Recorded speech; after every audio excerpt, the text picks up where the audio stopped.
They said the boy should have run. They said no 8-year-old in his right mind would step toward a woman chained to a tree wearing the colors of the most feared motorcycle club in America. But what Noah Briggs did in the woods behind Pine Ridge, Tennessee, would shake the Brotherhood of the Hells Angels to its core, and within days, bring 3,000 riders thundering into a town that had never seen more than a tractor parade. It started on a humid Tuesday afternoon when Noah, small for his age, but stubborn in the way only country-raised kids can be, wandered past the old logging trail searching for his lost beagle. The cicadas screamed in the heat, and the woods smelled of sap and damp earth when he heard it, a strained, broken whisper that didn't belong to the forest. At first, he thought it was the wind catching in hollow bark, but then it came again, unmistakably human. Help! Most kids would have bolted. Pine Ridge wasn't the kind of place where strange voices in the woods led to happy endings. But Noah followed the sound through thick brush until the trees opened into a clearing, and that's when he saw her. A woman in torn black leather, wrists shackled with heavy chain to a towering oak, boots caked in mud, one eye swollen nearly shut. The red and white patch on the back of her vest read Hells Angels.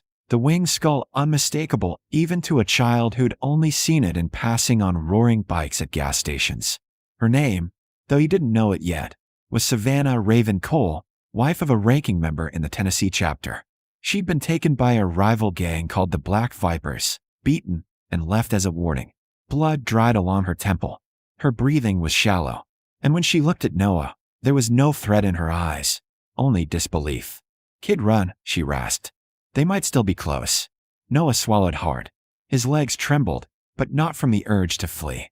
His grandmother had raised him on 2 simple rules: don't lie, and don't leave someone hurting if you can help it.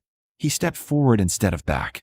"You look thirsty," he said, voice barely steady, pulling a crumpled bottle of water from his backpack. He twisted the cap and held it up carefully to her lips. The chains clinked as she shifted, pain flashing across her face. "Why are you helping me?" she whispered after swallowing. Noah shrugged in that simple, matter-of-fact way that would later be repeated on every news channel in the state. "'Cause you need it."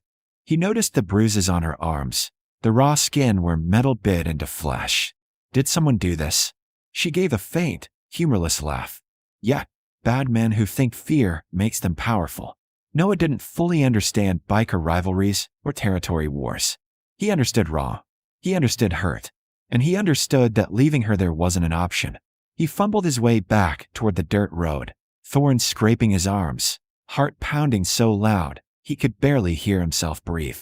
From the pocket of his worn cargo shorts, he pulled the cracked prepaid phone his grandma insisted he carry just in case. His fingers shook as he dialed 911. "There's a lady chained to a tree," he blurted when the dispatcher answered. "She's bleeding. She can't get loose." The dispatcher tried to calm him, asked his name, his location. "Behind Miller's old logging trail," he panted, "near the creek bend." Sirens pierced the stillness less than 10 minutes later, though to Noah it felt like hours. He didn't stay safely on the road, as instructed. He ran back to her. When deputies burst into the clearing, they found something they'd never forget: a skinny 8-year-old kneeling beside a chained Hells Angel's wife, holding her hand, whispering, "They're coming. I promised." Bolt cutters snapped. Paramedics worked fast. Savannah lost consciousness as they lifted her onto the stretcher, but not before gripping Noah's wrist with surprising strength. "Tell him a kid didn't run," she murmured. "Tell Mason."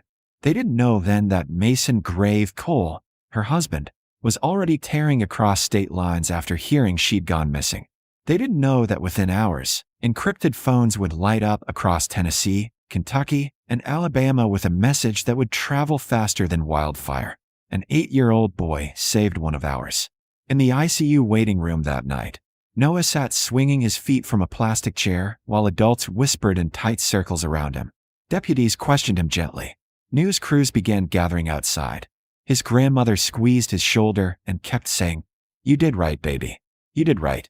But 3 counties away, inside a dimly lit clubhouse humming with tension, Mason Cole stood silent as the story was told. A rival gang had chained his wife like an animal, left her for dead, and she was alive because a child had walked toward danger instead of away from it. The room went still. Helmets rested on scarred wooden tables. Engines idled outside like restrained thunder. "What's the kid's name?" Mason finally asked. "Noah Briggs," came the answer. Mason nodded once, slow and deliberate. "Then we ride for Noah Briggs." And just like that, something larger than revenge began forming in the shadows. Because in their world, debts were sacred. And a child who showed that kind of courage wasn't just noticed, he was honored. Pine Ridge would soon learn what that meant when the sound of thousands of engines rolled over its hills like an approaching storm. The town of Pine Ridge had barely finished arguing about whether to cancel school when the first rumble rolled over the hills like distant thunder. At 6:12 a.m., Mrs. Dillard, who ran the corner diner, stepped outside with her coffee mug and froze as a line of headlights crested Highway 41. Dozens at first, then hundreds, engines moving in disciplined formation, chrome flashing in the morning sun. By 7 a.m., the sheriff's office had confirmed what the state troopers were already reporting. Motorcycle convoys were entering from 3 directions, and conservative estimates put the number well over 2,000 riders. By the time the final wave crossed the county line, it was closer to 3,000. News vans clogged the shoulders. Helicopters circled overhead. Social media had already labeled it an invasion. But what unfolded in Pine Ridge was nothing like what the town had feared. The riders parked in precise rows at the abandoned fairgrounds just outside town, engines cutting in near-perfect unison. Helmets came off. No shouting, no chaos. Just a sea of leather vests bearing the red and white emblem of the Hells Angels. At the front stood Mason Grave Cole, his jaw set, his presence commanding without a single raised voice. Beside him stood Savannah, Raven, still bruised, one arm in a sling, but upright and unbroken. Sheriff Holbrook approached cautiously, flanked by deputies who were visibly outnumbered. "This is a peaceful assembly," Mason said before the sheriff could speak. "We're here for one reason only. A boy in this town showed more courage than most grown men. We're here to say thank you." Word spread fast. Curtains twitched. Doors cracked open. Parents kept children inside. But at the Briggs farmhouse on Willow Creek Road, Noah sat at the kitchen table swinging his legs while his grandmother tried to ignore the sound shaking the windows. "That's a lot of motorcycles," he said quietly. She nodded, unsure whether to be afraid or proud. A knock came at 8:03 a.m., firm but respectful. Noah ran to the door before she could stop him. On the porch stood Mason Cole and 3 other men, massive, tattooed, intimidating to anyone who didn't know the story. All had removed their sunglasses. All stood with straight posture and quiet restraint. Mason lowered himself to one knee so he was eye level with Noah. "You're the one who didn't run," he said. Noah shrugged, the same way he had in the woods. She was thirsty. A flicker crossed Mason's hardened face, something between disbelief and respect. "My wife is alive because of you." Savannah stepped forward then, eyes softer than they had been in that clearing. "You held my hand," she said gently. "I remember that." Noah nodded. "You looked scared." Mason reached into a leather saddlebag and pulled out a small vest, custom-made, child-sized, black leather with a single embroidered patch on the back. Honorary Guardian, courage before fear. It wasn't official colors. It wasn't a recruitment. It was a tribute. "In our world," Mason said carefully, "when someone risks themselves for one of ours, we never forget it. You did something that means something." Noah looked at his grandmother for permission. Her eyes were wet, but she nodded slowly. Mason helped him slip on the vest. It hung a little big on his small frame, but somehow it looked exactly right. Then came the moment no one expected. Mason stood and turned toward the road where hundreds of riders had gathered in silent formation. He lifted his hand once. 3,000 engines roared to life in unison, then fell silent just as quickly. The sound rolled across Pine Ridge like a living heartbeat. Mason handed Noah a portable microphone. "Say what you want to say," he told him quietly.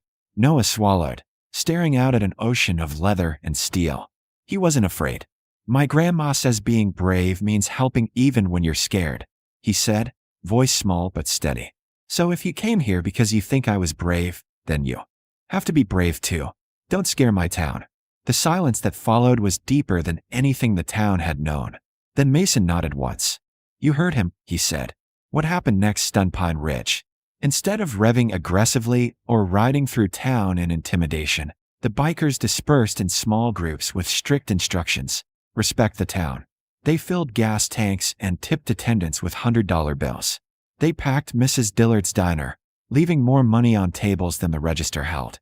They repaired the broken fence at the elementary school playground. A group of mechanics fixed the sheriff's aging patrol car free of charge. Others quietly organized a collection jar at the fairgrounds labeled for Pine Ridge kids. By mid-afternoon, the jar had been replaced with lockboxes as donations poured in. Cash, checks, even a few gold chains dropped in without ceremony. The total climbed past $60,000 in hours. Cameras captured something no one expected. Townspeople shaking hands with men they'd once feared. Children sitting on stationary motorcycles while riders explained how engines worked. Savannah speaking softly with mothers who admitted they'd been terrified just that morning. Sheriff Holbrook, who had prepared riot protocol at dawn, found himself overseeing a festival instead of a standoff. Never seen anything like it, he muttered to a state trooper. And through it all, Noah moved between groups wearing his oversized vest, answering the same question over and over. Why didn't you run? His answer never changed. She needed help. By sunset, the fairgrounds looked less like a biker rally and more like a community gathering. Fear had given way to curiosity. Curiosity to gratitude. But as the final light dipped behind the hills and the engines prepared to roll out, Mason's expression remained watchful. Because in their world, acts of honor sometimes stirred enemies as much as allies. And somewhere beyond Pine Ridge, men who thrived on fear were watching the headlines, furious that kindness had stolen their message. The day had ended in peace. But not everyone was ready to let it stay that way. The first gunshot shattered the illusion of peace at 3:42 p.m., sharp and unmistakable, cracking across the Pine Ridge Fairgrounds just as Mason Cole was preparing to signal the final departure. For a split second, no one moved. Then instinct took over. Veterans recognized the sound instantly, rifle fire from elevation. Down. Mason's voice thundered across the field as 3,000 riders and dozens of townspeople dropped in unison. The shot had come from the tree line beyond the east fence. A second round followed, splintering the wooden sign near the donation table. Screams erupted, but they were quickly drowned out by the controlled, coordinated response of men who had faced violence before. Hell's Angels moved with disciplined precision, forming a perimeter not around themselves, but around the civilians. Leather-clad bodies became shields. Motorcycles were tipped strategically to create cover. Noah felt himself lifted off his feet and pressed safely beneath the steel frame of a bike as Savannah crouched over him, her good arm shielding his head. "Stay still," she whispered calmly, though her eyes were scanning the tree line.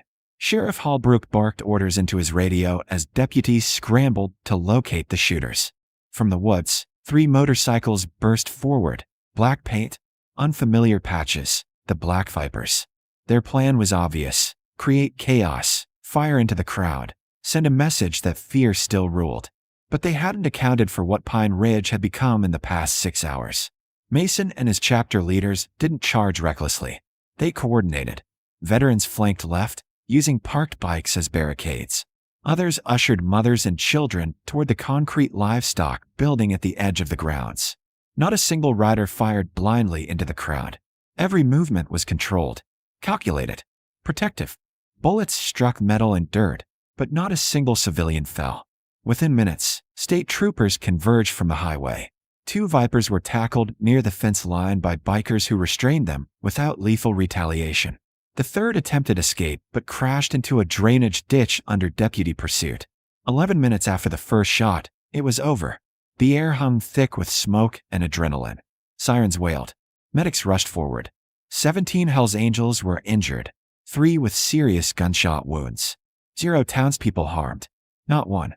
Sheriff Holbrook stood stunned in the aftermath, staring at the human shield formation that had protected half his community. "They took the bullets," one deputy muttered in disbelief. On the grass near the main stage, Noah slowly stood, his honorary vest dusty but intact. His grandmother pulled him close, trembling, but he wasn't crying. He was watching as paramedics treated Bear Thompson, who had taken a round through the shoulder while shielding Mrs. Dillard and her grandson. Bear waved off the tension until he was certain the child was unhurt. "Check the kid first," he insisted through clenched teeth. Savannah helped Noah walk toward Mason, who was scanning the field with grim determination. Are the bad men gone? Noah asked quietly. Mason knelt despite blood soaking through his sleeve from a grazing wound. Yeah, he said steadily. They're gone. Why'd they want to hurt everybody? Noah pressed. Mason hesitated, then answered honestly. Because when people see fear losing, it makes them angry. Noah looked around at the injured bikers being tended by the very townspeople who had feared them that morning. Mrs. Patterson held pressure on a wound with trembling hands. Maria Santos, the third-grade teacher, comforted a shaken rider twice her size. Sheriff Holbrook personally escorted Mason to thank him for protecting the town. You had every reason to escalate, the sheriff admitted quietly. Mason shook his head. Not today, not with him watching. He glanced at Noah. News helicopters circled overhead as cameras captured the scene no one could have predicted. Men once labeled dangerous, bleeding on the grass while grateful townspeople brought water, blankets, and thanks. By evening, the banner hastily hung across the town hall red in bold paint. Pine Ridge stands together. Bullet holes tore through the fabric, but it stayed up. As ambulances departed and arrests were processed, Agent Carter from the State Bureau approached Mason. If you hadn't formed that perimeter, she began. Mason finished the sentence. There'd be funerals tonight. She nodded once. You saved them.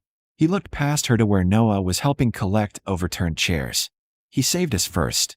At sunset, as engines prepared once more to roll, the mood was different. Not celebratory, but bonded. Mason gathered the riders in a tight formation.